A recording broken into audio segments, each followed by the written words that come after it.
Hey, just a quick reminder that I have a coffee, so if you enjoyed today's video and would like to support what I do, then feel free to donate or check out the membership tiers. Anyways, on to the video. Heyo everyone, Misha B. Barkin here. I'm sure it goes without saying, but COVID's had a pretty big impact on the world as a whole, and this includes our community. It's been a wild ride so far, and unfortunately with the Delta variant on the rise and anti-vax people spouting their rhetoric, it doesn't seem to be stopping anytime soon. That being said, a lot of the world is soldiering on as if COVID's over. Major meetups and big events are starting to occur once more, and this, once again, includes us in the form of furry conventions. The million-dollar question on the table right now is about those conventions, and whether or not they should be happening. Is there a safe way to have these meetups and cons? Should we consider canceling for another year once again and waiting? Is that even a possibility at this point? I'd like to take today to look at both sides of this argument and compare them, then deliver my own conclusion, and I hope you'll make yours based on prior knowledge and what's been presented today. One thing before we dive in, this is something that a lot of people can and will disagree on. Please respect each other's opinions. There's people being absolutely toxic towards those on Twitter. Well, let's be honest, where else? People on Twitter are being horrendous towards those who dare have a different opinion on the matter. Now, I'm not talking about anti-vaxxers or anyone dumb enough to inject themselves with horse dewormer. I'm talking about those who think we should have cons and those who think we shouldn't. This is a complex subject and has many factors to consider, and just shitting on the opposing side and calling them dumb or careless, or telling those concerned that they're stuck living in fear gets us nowhere. If you'd like to discuss disagreements, do so respectfully. Also, please note that this video uses discussions and data relevant to conventions in the US, so if you live outside of the United States, opinions, data, and con statuses may be entirely different. Anyways, on to the video.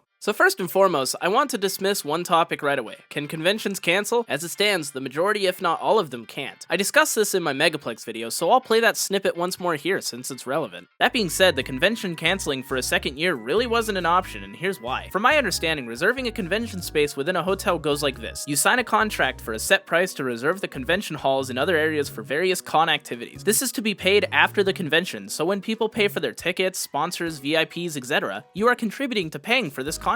Once the weekend is over and the hotel is paid, the process repeats for the following year. This is why when we see cons dip in attendance, they aren't able to run for many years after, as any money that they're short has to be paid directly out of pocket by whatever organization is on the contract. So, long story short, canceling the con would mean either breaching the contract, which is much more expensive, or keeping the reservations and having to pay the entirety of it out of pocket. Both of these are simply not options for a convention that wants to exist for years to come. So yeah, unfortunately, no matter what your opinions are on the matter, unless there's another state of emergency, conventions are still gonna happen. But is there a safe way for them to occur? Well, we'll discuss that later on. Now it's time to discuss everyone's absolute favorite topic they're not sick of hearing yet, COVID. COVID is not great right now. As of the writing of this script on August 29th, we have almost 85,000 new cases and a 7-day average of 156,000 cases, which is definitely not good. Following the shape of the chart, you can see that we're currently in another major increase in cases right now that, if left unchecked, could easily rival or surpass the first spike we had. We're in a really pivotal spot right now, and considering the US's track record, I wouldn't be the least bit surprised if the spike continues into another lockdown. Here's another important thing to consider. Texas and Florida are both responsible for roughly 35% of the daily COVID cases reported, and are also the states with the most laid-back laws on COVID guidelines and restrictions, with Florida making it illegal to require vaccinations for businesses and events, and I believe Texas doing the same. So if we minus the roughly 31,000 from the total, I'm rounding, but if you'd like to do it yourself, the numbers are there, but what we end up with is 54,000 cases spread out across 48 states. This is still a lot, don't get me wrong, but it's a lot less than the 85,000 we started with. It's also essential to mention that the case spikes are more common in red states, whom have more anti-vax and anti-mask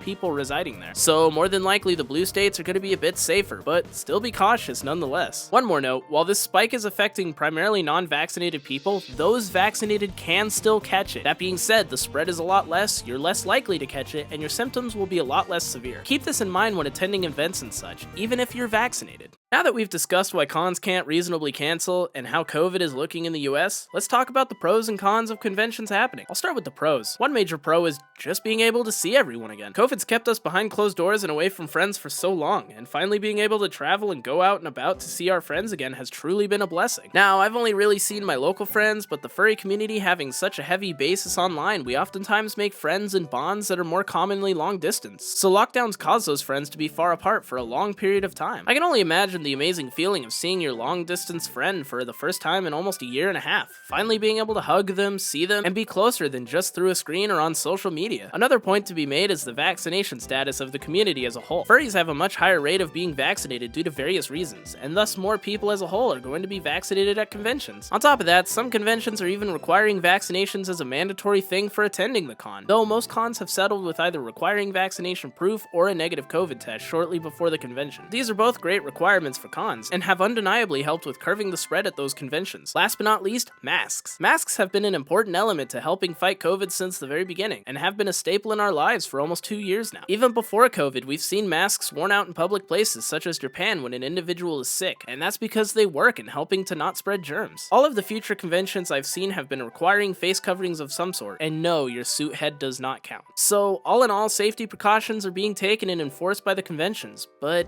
keep in mind they're not 100% safe. So, what are some cons of conventions happening? As discussed before, COVID cases are currently on the rise and aren't really showing any signs of going back down. We appear to be entering another COVID spike, and knowing our lovely country will do jack shit to prevent it. Though infections are less common and less severe, they do happen and can be spread by vaccinated people, so we need to be extremely cautious of that. Some people seem to think that getting vaccinated is the end of COVID, that once you yourself are vaccinated, you'll never catch COVID again. This is simply not the case. You're less likely to catch it, but you're not invincible by any stretch of the word. Speaking of vaccination rates, yes, more furries overall are vaccinated, but the US as a whole is only around 50% vaccinated. So for every 2 people you may come across, one of them statistically may not be vaccinated. Now obviously it's different in different states, counties, and cities, so check your local area's data on vaccinations to get more precise data. Now why is the general populace relevant? I mean, it's just a fur con, right? We'll only see furries. Well, oftentimes furry conventions take place in hotels, and hotels will have other guests that aren't furries. Not to mention the amount of people you can and will see if you travel to another state to attend a con, especially if you're flying. The negative COVID test is required to be taken roughly 24 to 48 hours prior, sometimes even a week before, and for almost everyone, this test period is before they travel. You could easily catch COVID before arriving, spread it, and not have any symptoms until after the con. Lastly, with conventions happening so close in dates with each other, people may attend multiple cons and not get tested in between, if it's not a requirement. Some may think,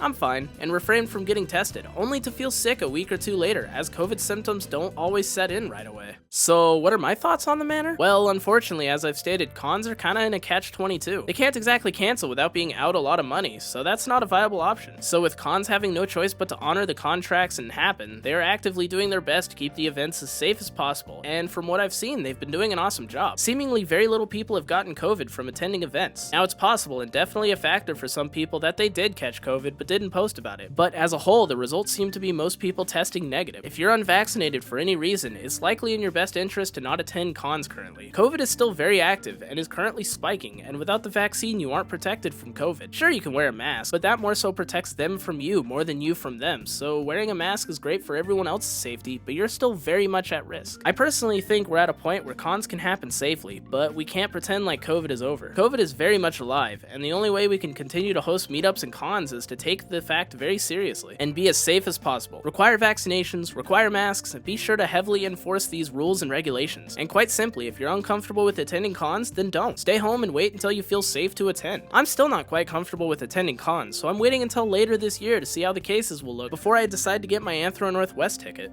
So, we're to the end of the video. If you don't follow me on Twitter, you may not know, but I got a nighttime job, so I'm hoping that I'll still be able to keep good mental health while being able to work and make videos. This shouldn't affect the amount of videos per week, but I might change the time or day that videos come out. Stay tuned, like and subscribe, and I'll see you in the next video. Bye!